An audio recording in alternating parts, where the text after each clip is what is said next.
Plastic join আছে পোৱালি খালে কি হ'ব গোটেই বস্তুখিনি যেতিয়া পেটত থাকিব হয়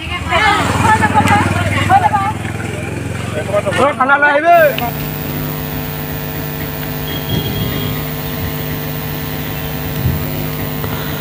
হাই ৰাইজ নমস্কাৰ। আজি বিশেষ এটা কাৰণত লাইভ আহিবলগীয়া হ'ল আৰু বৰফ আইচক্ৰীম খাওঁতে 100 বাৰ ভাবিব আৰু কণ মাইনাহঁতে নিশ্চয় 5 টকা 10 টকা পালে বৰফ খাবলৈ দৌৰি যায়।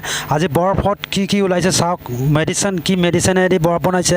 3-4 ঘণ্টা হ'লে বৰফ গলি নাযায়। আমি বৰফৰ পৰা এইটো ধৰিছোঁ, ধৰি পেলাই আপোনালোকে চাব বৰফৰ কালাৰবোৰ কেনেকুৱা। এনেকুৱা বৰফ 3-4 ঘণ্টাটো গলি নাযায়। আপোনালোকে নিশ্চয় বৰফ খাওঁতে 100 বাৰ ভাবিব হ'ল আৰু এনেকৈ বৰফবোৰ বেছি গুচি যায়। 4 ঘণ্টা হ'ল বৰফবিলাক গলা নাই। এইটো চাওক বৰফক আঁকিনে নেকি এইবিলাক চাওক প্লাষ্টিকে হৈ আছে। এতিয়া এবাৰ প্লাষ্টিক আইচক্ৰীম হ'ল নেকি? আইচক্ৰীমৰ নামত কি বৰফ দি আছে।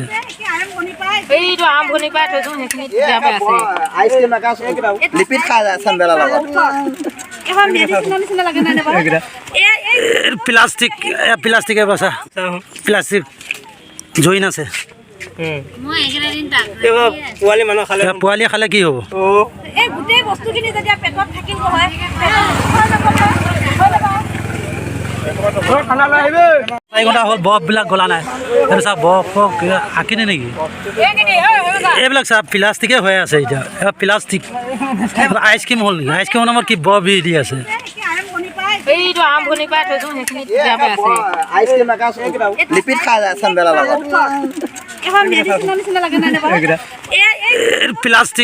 প্লাষ্টিকে বচা প্লাষ্টিক জইন আছে পোৱালি খালে কি হ'ব গোটেই বস্তুখিনি যেতিয়া পেটত থাকিব হয় খানা লৈ আহিব